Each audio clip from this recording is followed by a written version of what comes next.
A major crypto project is literally handing over millions of dollars to its community and claiming that it will break the internet. So I was skeptical until I dug into the story myself. It led me down a rabbit hole involving a new roadmap, a mysterious Unity application on my phone, and a fight for the soul of blockchain governance. So, let me take you on this little journey. It starts with Cardano's founder, Charles Hoskinson, dropping a bombshell on X that Cardano is going to break the internet. Bold claim, right? I know. I rolled my eyes at first, typical kind of crypto hype. But then I noticed why he actually said it. Cardano's foundation had just unveiled a brand new roadmap for the blockchain, and it's not on your kind of average update either, right? We're talking stablecoins, DeFi, real-world assets, governance overhaul, basically all of the buzzwords, but with some real weight behind them. Now, here's kind of what caught my attention first. Cardano's foundation is committing an 8-figure sum of ADA, that's tens of millions of dollars worth, to boost liquidity for Cardano-based stablecoin projects. Now that's the real money on the table here. So why does that really matter? Well, if you've ever kind of used DeFi on a blockchain, then you know that liquidity is king. Without it, even the coolest decentralized exchange is like a party with no drinks. Now Cardano doesn't actually want that. They want its upcoming stablecoins to actually be usable, right? So that they're basically sending and seeding, I guess, the DeFi ecosystem with a big bag of ADA. Now, it's kind of called the stablecoin DeFi liquidity budget. In simple terms, Cardano is paying to make sure that people can trade and use stablecoins on its network more smoothly. As someone who's held ADA for many years, this was exciting news, right? It's the network's investing in its own growth after all. Now, I jumped over to check if markets even kind of reacted. I fired up Blofin, one of the go-to exchanges, the affiliate link in the description, by the way, which helps support the channel if you do want to check it out. Now, to peek at ADA's price, right? And it hadn't had a moonshot or anything on the news. ADA was actually just around that kind of 75 to 80 cent range.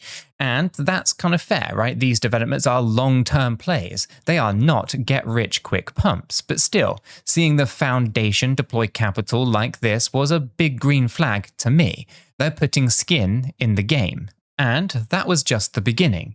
The roadmap also revealed an expansion into the Web3 adoption efforts. Now, Cardano is pledging 2 million ADA next year to help startups and projects build on Cardano. They're partnering with heavy hitter tech accelerators.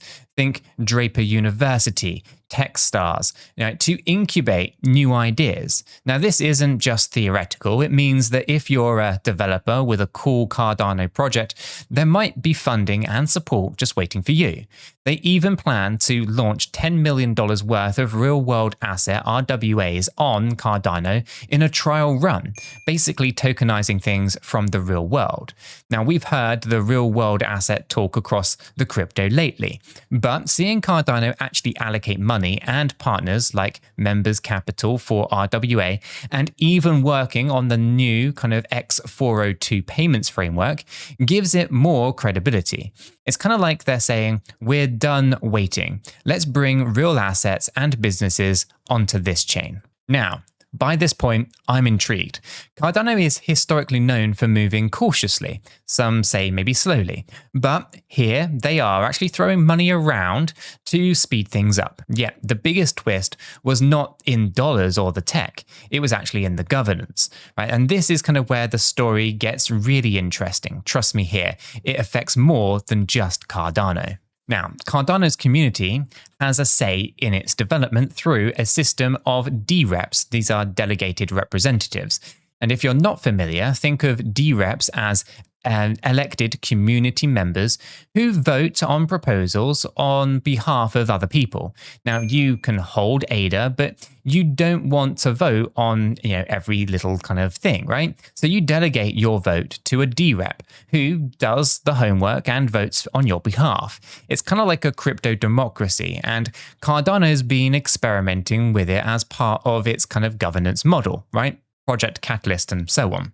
Now, under the new roadmap, the Cardano Foundation announced that it will expand its delegation to these DReps in a big way, moving from 7 core DReps to 11 new DReps with an additional 220 million ADA delegation to them. So 220 million ADA. Now, to put that in perspective, at the current price on ADA, that's $180 million worth of ADA being entrusted to community representatives to wield in governance votes. And it's not like they actually created a new ADA for all of this. They're actually taking it out of the foundation's own stack. In fact, the foundation is cutting its own voting power down to only 80 million ADA. They're deliberately limiting their central influence on the network. So let's think about that, right? A major blockchain's foundation is saying that we're going to vote less and let the community vote more. Now, as a long-time crypto investor and user, this is actually the opposite of how things usually go. Normally, power centralizes over time, but here they are actually attempting to decentralize further by design. So it's almost like a government saying we're handing out more power to representatives, to at least of other people, right? And pulling back our own, right? In crypto governance terms, that's kind of revolutionary. Personally, I would like it to go further than 11, but you know, who's kind of splitting hairs at that point, I guess. I mean, I personally think that the foundation had the ability to at least delegate to, let's say, the top 500 pools, for example. Now, I'm not going to lie, a part of me went, is there a catch here? Why would they do this? Maybe they feel confident in the community will make the right decision, or at least that these 11 people are on their side, right? Or maybe that Hoskinson and the foundation trust in this kind of idea of 11 people and being true decentralization. It's the only way to actually get the long-term success that maybe they envision. It could also just be PR, making a bit of a statement that Cardano is doing the decentralized, or is going to be the decentralization king. But I would point out that it's just 11 people, and there's an awful lot more delegation reps out there. So a little bit questioning that logic. But anyway, either way, it's a pretty bold move, I guess. They're literally kind of giving the keys to the kingdom to a few more people, to the community representatives, with the hope that that actually leads to much better outcomes. So at this point, I guess I was a little bit hooked, right? Cardano's hitting the gas on growth and handing out the keys to the community in a little way, I guess. And Hoskinson is, I guess, cheerleading it. In fact, Charles Hoskinson publicly called the roadmap a good start. That's a good start. I agree. It's a good start. And he said he's glad that the team is taking more risks after community pressure. Now, he also insisted that the next step should be community elected board to oversee Cardano's direction. In his own words, we still need a community elected board, right? And this is kind of the last mile to reconciliation then. So hearing that kind of gave me a few chills. Hoskinson is basically suggesting that the ultimate governance of Cardano should be in the hands of an elected community board, not just the foundation's appointed people. This is a long-term feud if you think back a few months. Anyway, if that does happen, it would basically be unprecedented for a top-tier crypto project, essentially Cardano, could become like a public company whose board is elected by its shareholders, in this case, ADA holders, truly kind of wild and is quite fascinating. But again, the centralization of the, I guess, DReps is a concern for me, right? All of the voting power sits with just a few still. So it's not truly the ADA holders. If you're an ADA holder, vote yourself. Don't delegate to a D representative of a pool operator, because you're just centralizing all the voting power. So maybe a lot of ADA holders need to actually step up and become their own DReps and vote for themselves.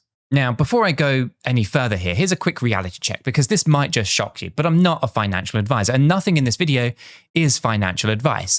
Cryptocurrencies are highly volatile, and you can still lose all of the money that you invest. You should always do your own research and consult a qualified professional. After all, your investments are entirely your responsibility, and you should know that nothing is ever guaranteed when it comes to investing.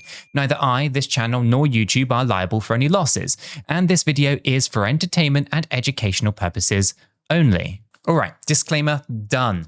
Let's get back into this, right? And by now, I'm kind of thinking Cardano is pushing some boundaries on governance, finally, and they are looking at moving some funding around. But what about the community in itself? How are people actually reacting? And what other kind of grassroots things are actually happening here? So I hopped into our free educational Discord server. The link is in the description if you aren't in there yet. Come and say hi.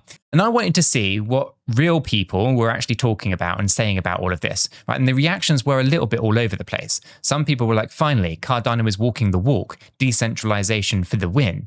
Others were kind of more jaded, like we've heard big promises before, we'll see the delivery. Let's see what they deliver, right? And of course, there are just a few just kind of memeing along about Hoskinson's breaking the internet comment because crypto Twitter can't resist a good old meme. And of course, there were a few people pointing out that 11 people getting extra voting power is great, but it's not true decentralization if that voting power is just among your friends, for example. And I'm in one of those kind of chats, a member kind of pings me and says, have you checked out Unity nodes? And this Cardano stuff kind of reminded me of it. And I was like, Unity what now? I joke, of course, I know what Unity is. But anyway, I had not heard terribly too much about it, as the story goes, but the curiosity radar did go off. So I asked around and I did a little bit of digging. And here's where the story takes an unexpected detour. Unity turned out to be something quite different, yet they're thematically kind of related here. Now, to this whole idea of, community power, right? We talk about decentralization all the time, and Unity is a new initiative, a collaboration between a project called Minutes and World Mobile, which you probably know about, right? That basically let anyone earn crypto using their mobile phone to help verify the telecoms network. Now, yes, you did indeed hear that right. You can turn your mobile phone into a mini crypto node that basically checks cell coverage. Now, every time that you make a verification call through the Unity app, you're strengthening the network and you're documenting issues on chain. And you earn crypto rewards for doing it. It's kind of like Pokemon Go meets Bitcoin mining, except this time, instead of catching a Pikachu, you're actually catching bad cell signals and then you're getting paid for it. Okay. To break this down, Unity uses a mechanism, somewhat, analogies to kind of proof of work. But instead of your computer solving, meaningless puzzles, your phone is actually literally testing real-world telecom signals. And if it finds a problem, let's say a dead zone or a weak signal area, it logs it on an immutable blockchain. This is World Mobile's chain. So carriers can actually have proof of the issue, and you, the user, get a reward for actually helping out. Now, in return for these verification missions, Unity pays out in various different cryptocurrencies. This is not just some random token, but you can actually get paid out in BTC, Ethereum, ADA, and a hell of a lot more. And that kind of blew my mind. They're rewarding you in top cryptocurrencies, including Cardano's ADA, for essentially doing geolocated tasks with your phone. Of course, I had questions.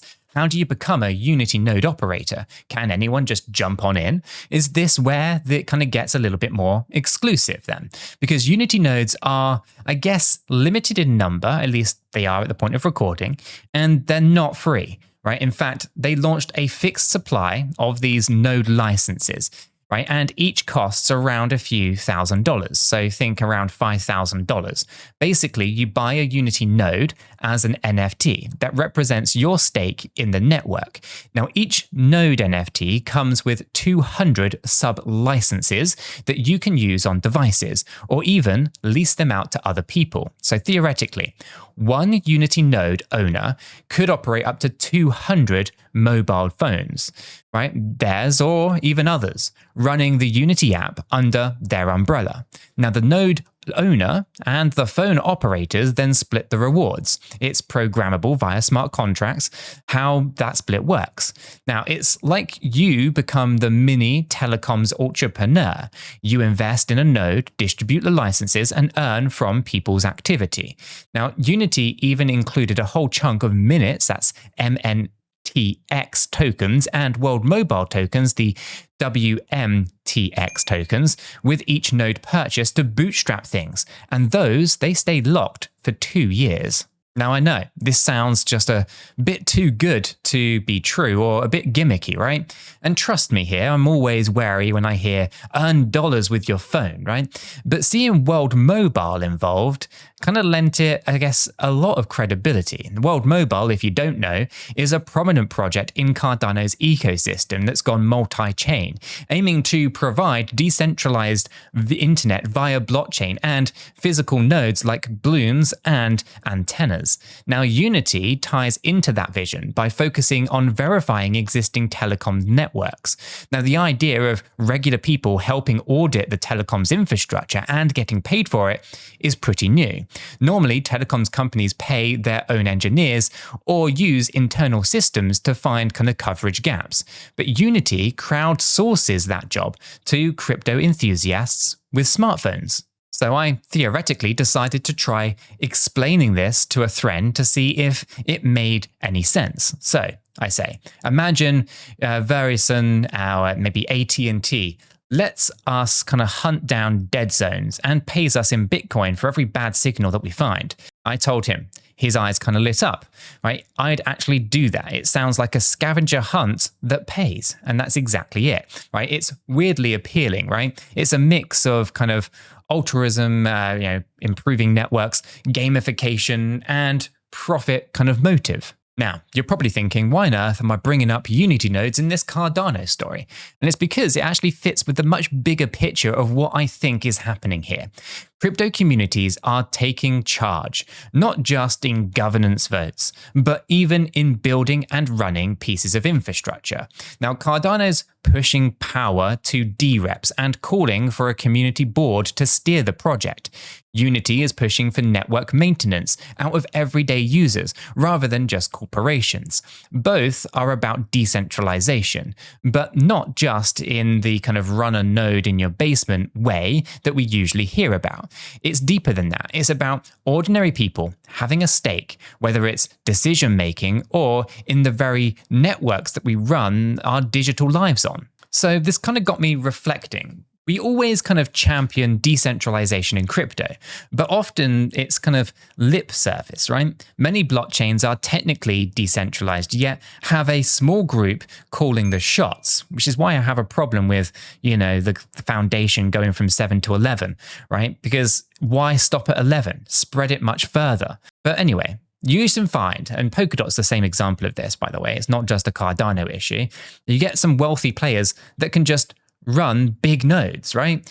This is the influences as well. It pains me. But anyway, what I'm seeing with Cardano's new roadmaps are things like Unity, and things like Unity, I should say, is actually connected the effort to actually walk all of that talk. Now, of course, it's not all sunshine and rainbows. There are risks and there are skeptics, and there's plenty of them. Some long time ago, Cardano watchers pointed out that delegating 220 million ADA to community reps isn't a magic bullet at all, right? If those DReps vote irresponsibly or get corrupted by influence, right? Because there's not many of them. It's easy to get 7 people to agree. It's it's a little bit harder to get 11 people to agree, but you can still potentially influence that many people. It's not a huge amount. So it's a fair concern. It's one that I have personally. It's the same problem that I have with the Cardano stake pools. By the way, guys, if you're not already staking to ours, we only have one singular pool, nowhere near saturation. We don't have multiple pools, never will have multiple pools, right? I don't believe in that as a true part of decentralization. Anyway, you're giving a lot of power to just a few individuals, albeit elected ones, right? Cardano's trying to mitigate that by expanding the number of DReps and presumably having checks in place, but this is all an experiment. And then there's the notion of a community board. Who's to say that that won't lead to infighting or politics that slow things down? Just because someone is elected doesn't mean that they all agree. Now, I can imagine scenarios where a community board clashes with the foundation or even IOG, Hoskinson's company, right? We've seen governance drama in crypto before. Hello, Bitcoin forks, or even the Ethereum DAO. So the last mile is true decentralization could actually be pretty bumpy. Now, on the Unity side, Critics do wonder if this is just kind of a high-priced gimmick, right? They sold these nodes as NFTs, and yes, they sold fast because who doesn't want to earn BTC from a smartphone app?